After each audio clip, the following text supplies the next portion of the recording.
Um, huh. Yeah, this was a long time in coming. I had the idea of doing a movie about Miles had kind of come into my radar for many years. People talked about it for a long time, and all the different ways that they were trying to put it together, and different people that they were trying to put it together with. But I guess really all came to the fore when Vince Wilbur, Miles' nephew, announced that I was going to play him when he was inducted in the Rock and Roll. Oh, there he is, right there, Vince Wilbur. And he said that they were going to do a movie about his life, and that I was going to play him, and it was sort of a pronouncement.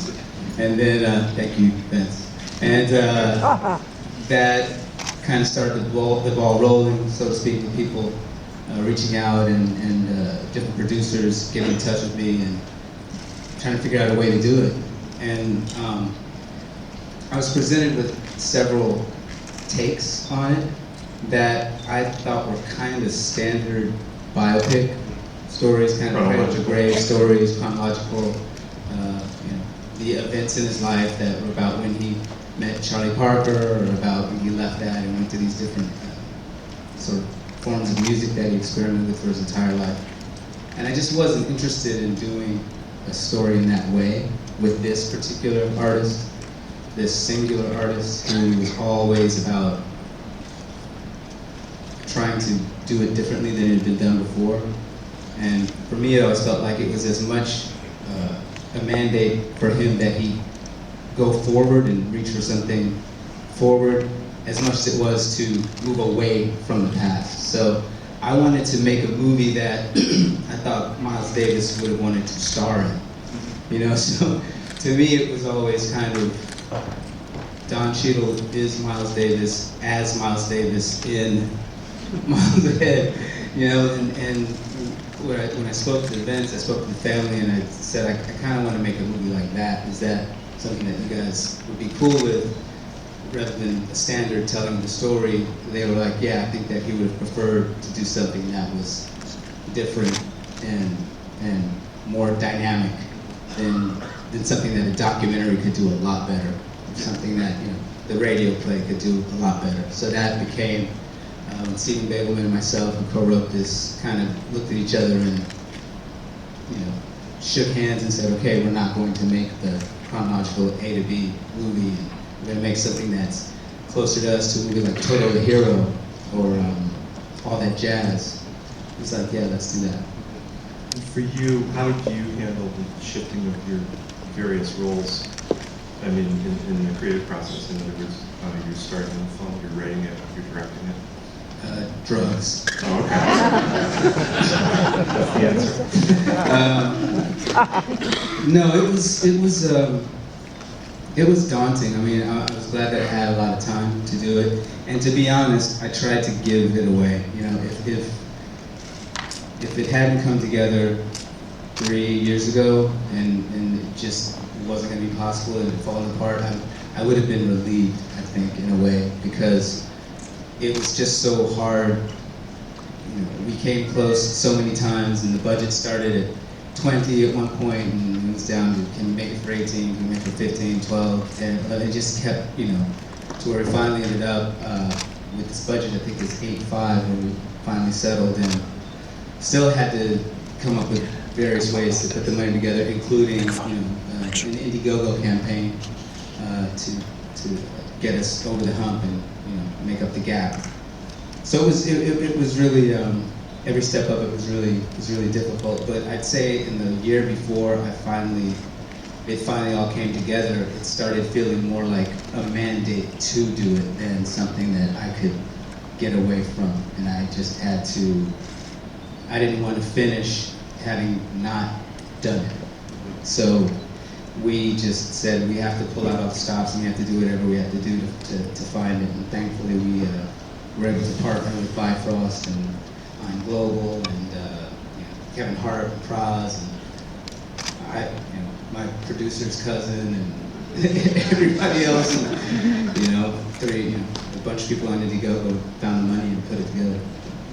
Emayatzy and Michael, what was your experience of working on this film with Don as a director and as an actor? Well, for me, it was just a dream. It was a dream come true, to work with someone like Don, where it's about the artistry. He's an actor's actor. It's not about anything else, So for me, he's one of those people that it's always been, oh, I would love to one day, So to have that happen, it was just so special for me. And then on this kind of project, something that is so close to his heart.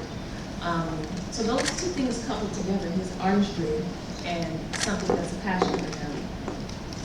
I couldn't have asked for anything better. I know it's going to go well. I know it's in very capable hands. And so for me to have the opportunity to portray a woman, Miss Frances, as I affectionately call her, it meant so much to me. Miles and her relationship with Miles meant so much. And it was an honor. It was an honor. I look forward to it every single day. And it was a real pleasure. It's thrilling for me too, I've been a huge fan of Don's for years, and this just sort of happened out of the blue, delightfully so. And, from day one, it was just, let's go and make something great, a real collaboration. Take it, run with it, let's have some fun, let's go far, see what happens, just got right into it. It felt really beautifully comfortable and easy too, which was fantastic. I don't know if it's everything to do with Mr. Cheadle here, we just jumped in and did it, and it felt great, and the subject matter as well was thrilling and fascinating to me. I'm a huge music fan and own Miles' music, and I play the saxophone, as does Don. So maybe there was some sort of kismet there as well. I don't know, but I'm just grateful to have been a part of it and have a blast working on it.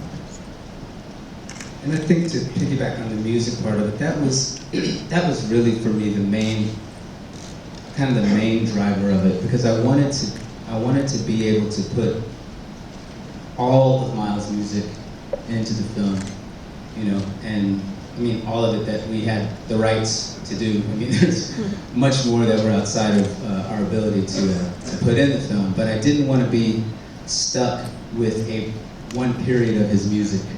And I think had we told it in a way that was chronological, was cradle to grave, was that kind of a standard telling, we would have been pigeonholed into these specific moments that coincided with the music, and that would not, and they would have all been really getting short shrift, I think. I much more wanted to approach the music in the way that I experienced his music when I listened to it.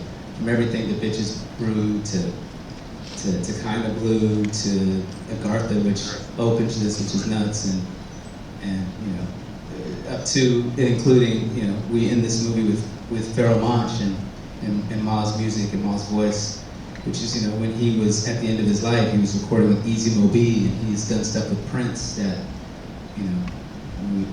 would have come out, and he would have been working. I think if he were alive today, he would have been working with Kendrick Lamar, and he would have been trying to do stuff with D'Angelo. So it's just, that's the way his music was going, and it all feels like it's different soundtracks to different elements. I see stories in my mind when I listen to his music. So I wanted to create a piece that the music could support those stories. So I didn't want it to necessarily have to be, we're in the 60s, so now we have to use the music that he did with the supergroup. We're now coming in the 70s, so it has to be Bitches Brew. Why can't we use Bitches Brew in 1958 if it makes sense? Why can't we use Kinda Blue in 1969, 1970 if that's what we feel like the movie wants to be? So that was another reason I wanted to construct it that way, let the music kind of guide the story as well. Wait for the mic. Coming. It's almost there. There it is. Hi. Could you talk about how Robert Glasper Oscar got involved and what that collaboration process was like? Robert was somebody who was introduced to me by Vince, again, Miles' nephew, Vince Wilburn, musician himself, and has an album coming out this year, doing redoing some of Miles' music. So he was an easy kind of a connection. I talked to Herbie about him, and Herbie's like, yeah, that's a cat I listen to, I like Rob. And he's someone who is steeped in jazz and is really serious about that music, but is also thoroughly modern, you know, won the Grammy for his very popular album, the Black Radio. So he got all, he gets it all. And he is someone that I worked very closely with in constructing all this stuff. A lot of these things that you hear, like Nefertiti, that's Rob, that's not the Davis Quintet. It sounds a lot like them to me.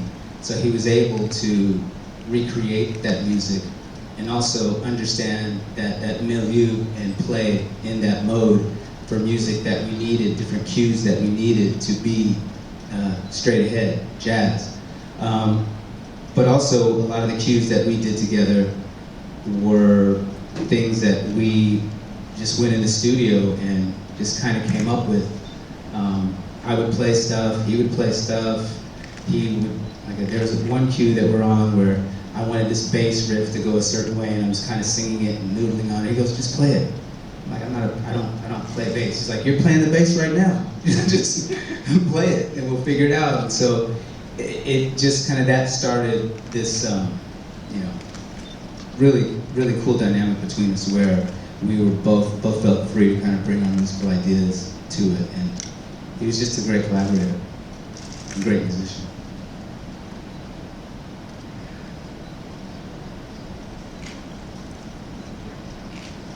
Yeah. Hi, my name is Alexandra. I know I'm from WBGO Radio, the premier jazz station probably in the world. I want to ask you, Mr. Cheadle, how do you think jazz enthusiasts, or how do you hope rather jazz enthusiasts take this film and the music and the portrayal of Miles?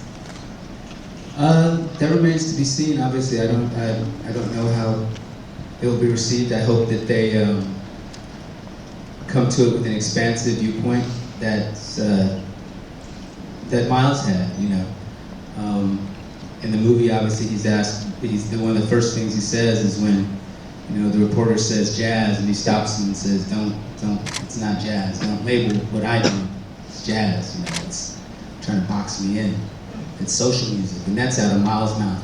So, you know, I know that for many people that I've spoken with while we were developing this, you know, people kind of left off Miles. Certain people left off of Miles when he started. When he left acoustic and became electric and started doing things that purists, quote unquote, felt was a violation of who he had been and what he had done before.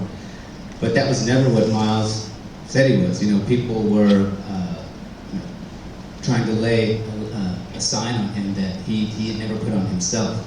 He was always someone, not unlike Dylan, who went to where their inspiration led them. He was always trying to find the new thing or the next thing and deal with the sonics of the day.